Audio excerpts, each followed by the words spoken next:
هاد خونا سميتو راي كمل السيرفيس ديالو ورجع للمدينه فاش كيسكن. اول حاجه دارها منين نزل من المطار مشى للبلاصه فين كتجلس الخطيبه ديالته حدا واحد المناظر زوين حدا البحر، وهو كان موجد لها واحد المفاجاه، طلب يديها للزواج وقال لها يلا نمشيو نتغداو في شي ريستو. قالت ليه راه نسيت واحد الكتاب في البلاصه اللي كنت جالسه فيها، لقيتها اللي رجع يجيبوا ليها وقفوا على هاد الجوج.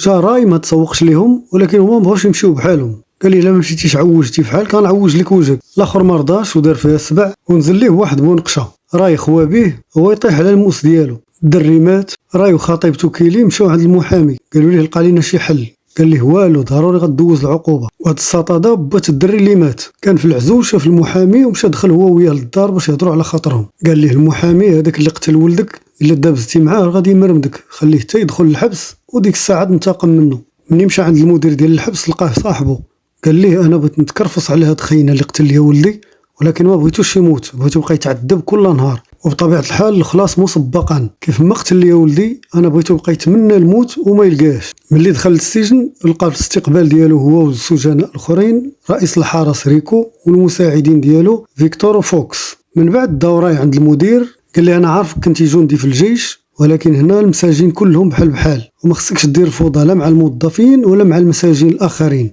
لغد ليه خرجوا السجناء للساحه وبقى كل واحد شنو تيدير، شي تيلعب كره، شي تيلعب كره السله، شي كيدير رفع الاثقال. وراي كان واقف بوحده حتى جا ليه واحد الساط ما كيعرفوش بغا يشري معاه الصداع، ولكن راي عطاه علاش كيقلب. جا يتصور عليه الساعه من الخو مزيان قدام السجناء.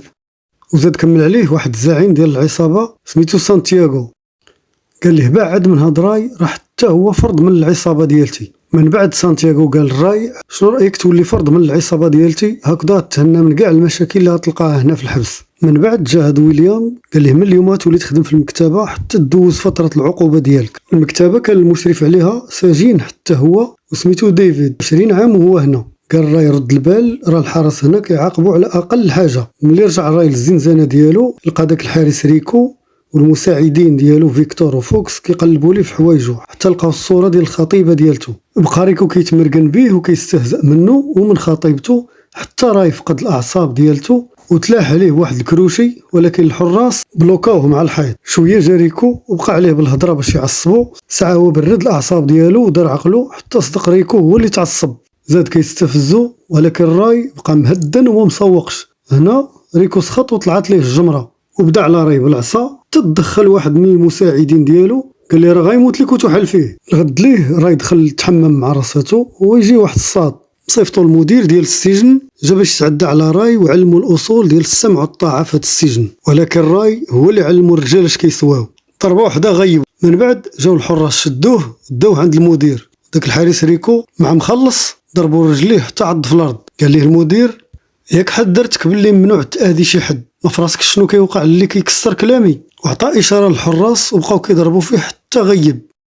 معتقوا غير المساعد فيكتور قال لهم الا مات كلنا غنتحاسب. لغد ليه راي مشى للمكتبه يقابل خدمته كيف العاده، بدا كيهضر هو وديفيد وبدا ديفيد كيعاود ليه على القصه ديالو كيفاش كان وكيفاش عاش وكيفاش حتى دخل لهذا السجن. قال ليه كنت لص محترف وشدوني لحقاش سرقت $1.5 مليون خبيتها في واحد المكان سري عياو ما يقلبوا وما لقاوهمش. وقال لي انا بقات فيا غير بنتي، عييت ما نصيفط لها في الرسائل الساعه ما كيوصلوهاش. شويه جاو الحراس داو راي للزياره قالوا ليه بان خطيبتك جات، مشى فرحان وفعلا لقاها. يلاه بغى يبدا يعاود ليها هما جاو الحراس قال له نوض قاعد صافي سالا وقت الزياره. خرج ساخط وما فهمش علاش هادشي كامل كيوقع ليه غير هو.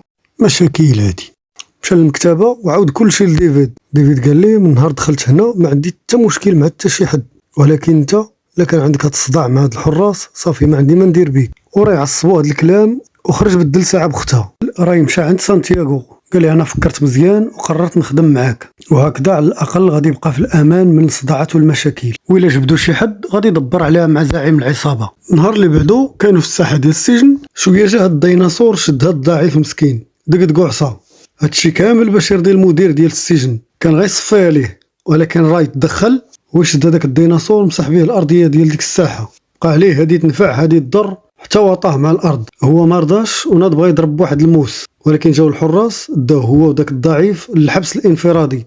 اما راي داوه يضرب الجفاف على قلبه في الحمام. خدام ما عليه ما بيه حتى كيدخل عليه واحد الصحاح بغى يجيب عليه الصلابه ديالو. ساعه راي ما مسروطش جفف بيه الحمام بلاصه الجفاف. من بعد دخل ريكو وصحابه ولصقوه مع الحيط. شي شويه دخل حتى المدير ديال السجن قال ليه ياك حذرتك وقلت لك ما تبقاش دير لي الفوضى ولو يطرى لك اللي بغا يطرى. هذاك الشيء اللي كنتي كدير على برا ما صالحش لك هنا في السجن. راي تعصب وشبع في المدير سبان. هما يشدوه بقاو كيصلخوا فيه وكيتكرفسوا عليه حتى قرب يغيب. ما فكو غير هذاك فيكتور كيف العاده.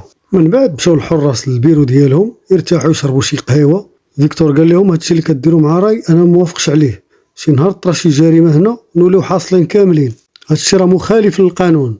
ملي لقى راسو كيهضر مع الحيط ناض بدل ساعه بخرى. شويه جا ويليام جلس حداهم سولهم على راي فينا هو. قالوا ليه راه ديناه يجفف في الحمامات. ديك الساعه طلع ليه الدم. قال لهم راي جانا امر من المحكمه انه يخدم في المكتبه. ومشى عيط على راي وداه للمكتبه وقال لديفيد راي بلاصتو هنا وماشي من حقك تجري عليه. من بعد الحراس مشاو عند المدير ديال السجن قالوا ليه بان فيكتور اللي معانا ما موافقش على ديك الطريقه اللي كنتعاملوا بها مع راي، خصوصا ملي عرفنا مخلصين باش نضايقوه. قال لهم ساهله صفيوها ليه وهنونا منه ودابا سيروا نتوحلوهاش لينا. لا غد ليه هاد خونا كان كيسيق الحمام جاي يدور لقى فيكتور في البانيو منشور ومن الزهر دغيا جاو الحراس قالوا له طلع التعبر التهمه لصقت فيه. في هاد اللحظات راي وديفيد كيتهاودوا في الساحه. قال له ديفيد العصابه ديال سانتياغو هي المتحكمه الحقيقيه في هذا الحبس. راس المال ديالها كبير كتتاجر في اي حاجه ممنوعه ومن الغبره مصنوعه. راي وديفيد قصارين وسانتياغو كيطبخها بوحدو. قانون العصابه كيمنع الافراد ديالها يهضروا مع شي حد ما كينتميش ليها. ولكن راي قال لهم انا حر وسانتياغو مشى كاعي هو العصابه ديالو. من بعد راي وديفيد دخلوا للدوش. شويه افراد العصابه داخلين قاصدين هذاك الساط اللي كانت دابز معاه. صفاوها ليه بوحشيه وعنف وخرجوا في حالهم. وراي وديفيد ما فهموا والو. لا غد ليه راي لقى راسو عند سانتياغو قال ليه انتقمنا لك من هذاك اللي دابز معاك. جاوبوا راي انا ماشي معكم في هذا الاجرام وماشي اي واحد تهجم علينا غادي نقتلوه. راه كاين القانون ماشي السيبه. سانتياغو تعصب وناض بقى كيفرشخ فيه. وهنا راي وديفيد عاصرين الساحه حتى كيوقفوا عليهم الحراس وما يجرجروا راي وداو لواحد الهونغار كبير وتما لقى سانتياغو. قال ليه النهار الاول اللي حطيتي رجليك هنا كان في امكاني نفضي معاك وكان في امكاني نعطي اوامر للناس ديالي اللي برا الحبس انهم يفضيو حتى مع الخطيبه ديالتك اللي برا. راي بغى يوريه الوجه الخايب ولكن ريكو فوكس شدوه. هاد المره ما غاديش يرحمهم. شدهم بقى عليهم بالتبنديخ وبالخصوص ريكو شدو بقى كيفرشخ فيه حتى جا رئيس الحرس ضربوا الراس دوخو. والمظلوم ولا ظالم وشدوه وداوه للحبس الانفرادي. خاصو يدوز فيه 5 ايام ولكن هو حيت ما موالفش ولات كتجيه هلاوس وكتجيه كوابيس وكيتخيل شي حوايج ما كاينينش. مره يبكي مره يغوت مره يبقى يضحك حتى بدا كيبان بحال خرج ليه العقل. ملي جا ويليام لقاه في واحد الحاله يرثى لها. قال ليه ما تخافش انا غادي نخرجك من هذا الحبس الانفرادي. خرجوه مشى معاه حتى للزنزانه ديالو وبقى كيسولو علاش هادو كيتعاملوا معاك هذا التعامل الخايب. راي ما بغاش يجي للطريق حقاش كان كيحساب ليه حتى هو معاهم. ملي قال ليه الا بغيتي شي حاجه انا غنعاونك قال لي ما محتاج والو غير تهلا. لا غد ليه راي في الساحه كيضروا لبرا. العصابه صيفطوا ليه هذاك الضعيف اللي كان دافع عليه ضد هذاك الديناصور ولكن الضعيف عقل على الخير وما اداش راي. هادشي اللي خلى العصابه كلها تتعصب. سانتياغو لحق عليه الزنزانه قال لي علاش ما نفتيش داكشي اللي طلبت منك وصفاه عليه بواحد الموس. لا غد ليه راي ساق الخبار ومشى قصدو للساحه. ما هضرش معاه هو هضر مع الرجال ديالو. قال لهم الزعيم ديالكم قتل واحد من افراد العصابه بحالكم يعني حتى نتوما عرضه انه يقتل شي واحد فيكم. وزاد قال لهم ديروا في بالكم بان هذا الزعيم ديالكم غدار وراه يقدر يدير اي حاجه على وديت مصلحته.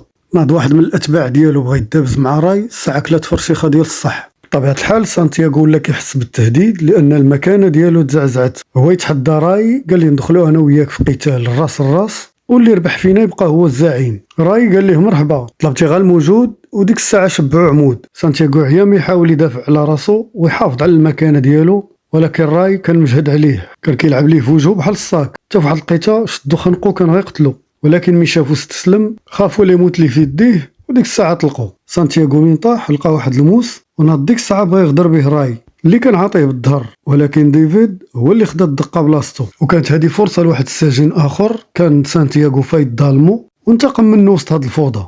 المهم هاد سانتياغو اللي كان مخربق الحبس تهنات منه الوقت. الحراس داو راي عند المدير قال لي شحال من مره قلت لك ما تبقاش تدابز ولكن انت راسك قاصح. راي دار راسو معصب وبقى كيغوت ويقول علاش كتعامل معايا بحال هكذا وهادشي اللي كدير راه ماشي قانوني وانا راه عارف الحقوق ديالي كامله. طالق الحراس ديالك والعصابات ديالك كيديروا ما بغاو في هذا السجن، وكون متاكد بان واحد النهار احنا كاملين غناخذوا الحقوق ديالنا منك. المدير ملي سمع هاد الهضره بدا كيعترف ليه، قال ليه انا ما بيني وبينك حتى شي مشكل، الاب ديال داك الولد اللي قتلتي هو اللي عطى فلوس صحيحه باش يوقع لك هادشي كامل اللي شفتيه هنايا، ومازال ما شتي والو في طرق ديال التعذيب والانتقام. واعترف ليه حتى بالجرائم اللي كان كيأمر الحراس انهم يديروها، بحال القتل ديال الحارس فيكتور على سبيل المثال. من بعد هذا الاعتراف راه يجبد واحد التليفون كان خازنه في حوايجو وكيسجل به الاعترافات ديال المدير، وتبين بان راي ورئيس الحرس كانوا متفقين على هادشي من الاول وداروا حيله باش يحصلوا على الاعترافات ديال المدير. وهنا دخل ويليام ومعاه البوليس وشدوا المدير وشدوا معاه حتى المساعدين ديالو وداهم للتحقيق، بغا يتفرجوا على راي صدق هو اللي كيتفرج عليهم، والظلم ما كيوصل لفين. من بعد راي مشى للسبيطار باش يشوف صاحبه ديفيد اللي كان خدا ديك الدقه بالموس في بلاصتو باش يطمئن عليه لان كان عزيز عليه بزاف. وديفيد استغل الفرصه وراه فين مخبي الفلوس اللي كان سرق قبل ما يدخل الحبس، ووصاه باش يديهم لبنته باش تلقى باش تعيش. من بعد كنشوفوا راي كيسلم على ويليام وخرج من الحبس ولقى الخطيبه ديالته كتسناه وفرحوا بجوج. وهكذا يا قوم تسالى الفيلم، وانتوما ما تبقاوش بحال البلايك، ديروا لايك واشتراك وفعلوا الجرس وخليو شي تعليق زوين. نتلاقاو في الملخص الجاي.